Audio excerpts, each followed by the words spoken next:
are quite pliable. You'll find if you take them out of big trees, they have enormous stems at the bottom, which you might use for decorative things. But mostly for fences and structures, we use the finer part. And be careful you don't kill yourself, because they often go out dead trees, and you might pull the tree down on top of yourself. So I always worry that people are going to go pull trees down. But they're around, and if you find them in one place, you'll probably find lots. But they're about here too. So those are grapevines. Then there's stuff like Virginia creeper and Boston ivy, which you can also use. It's not as good. It's softer, but anything that works, I say. People say, can I use whatever? Of course you can use it. It's just a question of how good it is, or how easy it is to get, or how pliable it is, and how easy. So you can find anything, and once you find a source, like a source of wild willow, it's renewable. You can go back every year and get some more. And the same with grapevines. You know, there's your little stuff growing. You're not killing it by cutting it down. You're just doing a pruning job, and it'll all be back next year, maybe bigger and better than before. So those are those sorts of materials. And we use, those are most sort of materials we use for anybody got any queen interrupti. Then there's bark, which we don't use a lot, but we can. And bark is very useful because it's easily gathered in the spring. Cedar bark is very useful because, well, I go to where they make cedar posts, and they just have the cedar posts cut and taken into the cedar yard. And if you go in before they put them through the big machine to take the bark off, you can just pull the bark off. And again, you're using something that's going to be destroyed anyway, or it's going to be made into mulch. So it's a very good idea to find somewhere that's doing cedar posts. The only thing is that after about July, the sap stops coming up and the bark won't lift very easily off the tree. But this year, of course, it's so wet, it'll probably go on being very easy for ages. Depends so much on what's happening up here, and we're dry. But it's no good. People say, oh, I've got lots of old cedar logs, I'll come and get some. Well, it's been there for a year, you won't be able to get it off. So it's got to come off when it's either fresh or just recently cut. So, you know, you can use anything, basically. That's true for everything we're talking about. It's good to use the fresh, right? If we have a grapevine that we've cut last year, it's not going to be viable. I know. You can soak things up, and particularly hard things like willows and grapevines, if you have a pond, you just pop them in there. If the willow, for instance, has bark on, and we're going to be using willow today too, that takes a long time for the water to penetrate the bark and get to the middle. So it depends a little bit on the humidity too. In Calgary they have to soak it for 2 weeks. Here usually a week's enough, but it depends on the humidity as to how dry the piece of willow is. But willow has to be soaked, or willow can be used fresh. And you can use it, you'll find again with willow in the spring, it's new growth is too new. The best time to collect willow is in the fall. Ideally when the leaves are off, but you don't have to do anything then, but otherwise you have to peel off the willows. Most things are seasonal. Of course, when you get to things like rushes and cattails, they are only good. A rush and a cattail grows up in every spring and gets to its best by the end of July, and then it starts to deteriorate. So August is the best time to collect those sorts of rushes and cattails, which we don't use a lot for fencing. We can, but it's used more for other things, but it's very available, it's everywhere. And of course, it's regenerative too.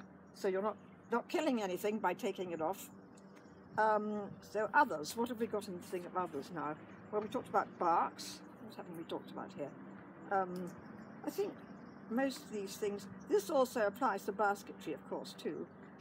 Storing stuff, if you collect cedar bark, for instance, it's much easier if you roll it up. If you keep things in long, straight things, it's much more difficult to soak them up.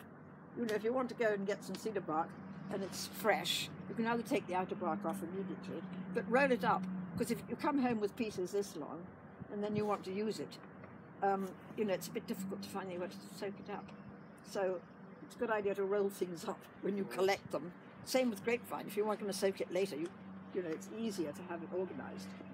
And then we'll talk about willow too, but we can look at the willow, and I've got down there. Any questions about materials? Anybody got anything I mean, anything goes, I feel. But sometimes it's nice to get some ideas, just so that you can keep an eye out in your garden. And of course, if you're pruning dogwood or any of those things, that's the obvious way, is to collect your prunings if you've got a garden, or if other people are pruning. Because nobody minds giving them away. It's not something they keep, usually. Roadside ditches are also good, because you have only 1 year growth if they cut. Yeah, or out west, or if you buy a railway line, they're wonderful for willows, because they cut the willows beside the railway line, and then the next year it comes up as first year willows. So you get used to it. And as I say, when you're used to collecting, you find your haunts, because your haunts come back every year. You're not destroying them, you're just borrowing them, taking them. So, any other questions about materials? You said the cattails. When to pick those? July? Well, usually about the end of July. You want to get them when they're at their best. Yes. And before they start to dry off at the top. And you'll notice, now this year of course it's very wet, but cattails grow more in ditches and things. Yes. And so they do get dried up. Yeah. And usually by the end of July, beginning of August, quite often the ditches are dry, so that they're getting a bit dried up. Anything like grasses or cattails, you want to get them when they're at their best, because then they start to deteriorate. And then when they start to deteriorate, they're not as good as they were before they deteriorated. That makes sense, really. But it doesn't always work that way, because sometimes, you don't get them, or you forget about it, or you wait. You can go on getting rushes until the fall, but they get black spots on them and they deteriorate. They're not as good. Black spots, yeah.